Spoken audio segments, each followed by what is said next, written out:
கிறிஸ்துவில் என் அன்பான சகோதர சகோதரிகளே, இன்று நாம் புனித கித்தேரியம்மாள் வாழ்க்கையின் 6வது பகுதியினை பார்ப்போம். மன்னன் இருப்பிடம் அடைந்த தோழியர்கள் அவரடி பணிந்து வீரத்திருவுருவே, வேல்வேந்தே, வாழ்க நின் கொற்றம். இனியும் திருமணம் செய்ய வற்புறுத்தினால் பட்டிரப்பாள் நம் பூங்கொடியாள் என கூறினர். தோழியரின் சொல் கேட்டு ஆர்த்தெழுந்த காயன் கடும் கோபத்துடன் கித்தேரியை இங்கு அழைத்து வருக என ஆணையிட்டான்.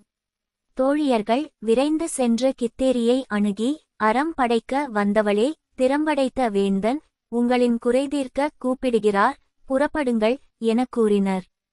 தோழியரின் வழிவிடப்பட்ட ஆணையை ஏற்று நின்ற கித்தேரி அஞ்சினாளெனினும் தேறிக்கொண்டாள். குறைவிலா கருணை மிகுந்த ஆண்டவனே, நின் சேவடியே எனக்கு துணையாகட்டும் என இறைவனை நோக்கி வேண்டி மன்னனின் அவைக்கு வந்து நின்றாள். இருமாப்புற்று விளங்கிய மன்னன் காயன் சுடுகாட்டு மாலையென பொய்வேதம் சேர்ந்த நீ படுகாட்டு நிந்தைப்பட்டு அழிந்து போக துணிந்தாயோ? தந்தையும் மன்னனுமாகிய என் சொல் கேளாது உன் சிந்தனையில் போய் வேதத்தின் கற்பனை கூற்றை எண்ணியிருப்பது முறையாகுமோ? தீவினை கண்டு அஞ்சும் உனக்கு தந்தை என் சொல் மறுத்தல் நல்வினையாகுமோ? எதற்கும் அஞ்சாத என் பேச்சை கேளாத உன்னை எதற்காக பெற்றேனோ? இப்பொழுது அதற்காக வருந்துகிறேன் என அடுக்கடுக்காய் கூறினான். மன்னவரின் கூற்றை கேட்ட கித்தேரி வெற்றிமாலை சூடிய கோமகனே அன்பு கூர்ந்து பேதையின் கருத்துரையை கேட்டறிந்து பின்கோபம் கொள்வது நீதியாகுமோ என வேண்டி தன் உரையை தொடர்ந்தாள். தாய் கொண்ட பகையால் தந்தை முகம் கூட பார்க்க முடியாது. தூக்கி எறியப்பட்ட நான் அனைவருக்குமே தந்தையாய் விளங்கும் வானுலக இறைவனால் கைக்கொள்ளப்பட்டு காத்து வரப்படுகின்றேன். அந்நாளில் முற்றும் என்னைக் காத்து ஆதரித்த நாயகன் அவருக்கே என் உயிர் உடலை கையளித்து விட்டேன். இறைவன் கைக்கொண்ட என்னை இவ்வுலகில் யார்தான் கைப்பிடித்து கொள்ள இயலும்? இயலாதே.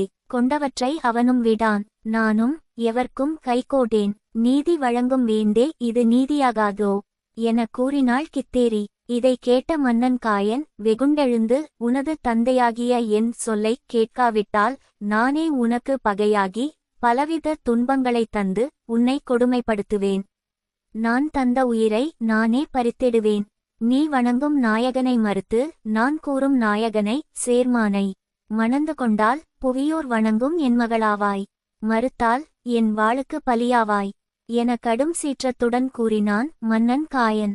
தந்தையின் சொல் கேட்டு அதிர்ச்சி கொள்ளாத கித்தேரி, என் உயிராம் இறையேசு நாயகனையும் என் கன்னிமையையும் என்றும் எப்போதும் எந்நிலையிலேயினும் ஒழியேன் என திடமாய் கூறினாள். கன்னிகை கித்தேரியின் அஞ்சா நெஞ்சத்தையும் மனவலிமையையும் தெளிவாய் தெரிந்து கொண்ட காயன் கடும் சீற்றம் கொண்டு இடியைப் போன்ற தன்னுடைய வன்குரலால் உனக்கு இறப்பு உறுதியாக வரும் என்று சொல்லி காவலர்களை அழைத்து அறுபடாச் சங்கிலியால் அங்கமெல்லாம கட்டி இவளை விடுபடா பாதாளச் சிறையில் தள்ளுங்கள்.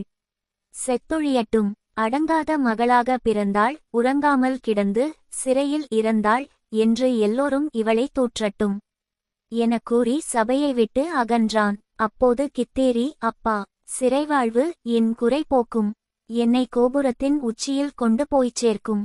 நன்றி தந்தையே. மன்னன் தன்மகளுக்கு அமைத்த கொடுத்த மணமேடைக்கு போகிறேன் என்றுரைத்து சற்றேனும் சிந்தை கலங்காது விளங்கிட்ட கித்தேரி, நீங்கா இன்பந்தரும் வான்மணவரை இது என சிறையறை புகுந்தாள்.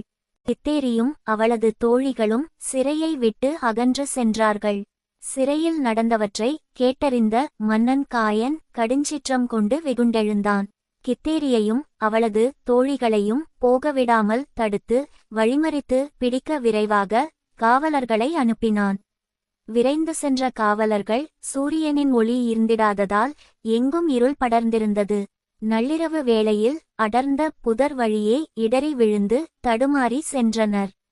வழி தெரியாது கித்தேரியையும் தோழியர்களையும் கண்டுகொள்ள முடியாமல் காவலர் கூட்டம் தோல்வியுடன் அரண்மனை வந்தனர்.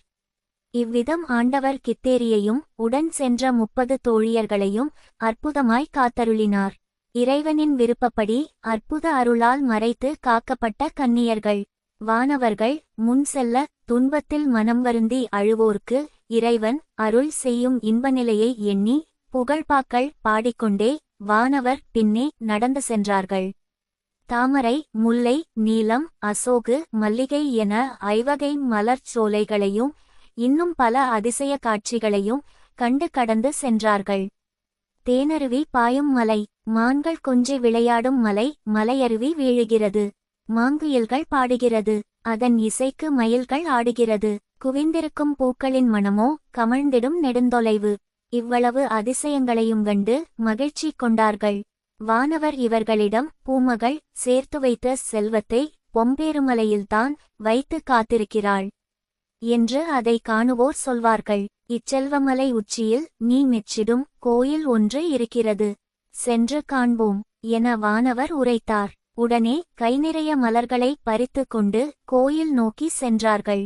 அங்கே புனித ராயப்பர் திருநாமம் கொண்ட ஆலயம் இருப்பதைக் கண்டு அளவில்லா ஆனந்தம் கொண்டு, காரிருள் வெல்லும் சுடரே வருக, காலம் கடந்த இறையே வருக, இறையுறு மறைத்த சுதனே வருக, மனுவுரு எடுத்த இறையே வருக, எமதுளம் ஆளை இறைவா வருக, எம்மில் ஒளியாய் எழுந்தே வருக, அருள்சேர் பரம அன்பே வருக, அனைவரும் உய்யும் உணவே வருக, உழன்றயம் நெஞ்சில் உனையே தருக, உன்னடி சேரும் உயர்வை தருக, அருளே பேணும் வளமே தருக, அன்புடன் வாழும் வரமே தருக, அனைத்தின் தலைவா பணிந்தோம் உனையே, அன்பின் தலைவா அண்டினோம் உனையே, பாரோர் வேந்தே பாடுவோம் உனையே, பாங்குடன் வாழ்த்தி புகழ்வோம் உனையே என பலவாறு இறைவனை நோக்கி மது நாணுற தேன்மொழியால் குயில் நாணுற தம் தீங்குரலால் பாடி நின்றனர்.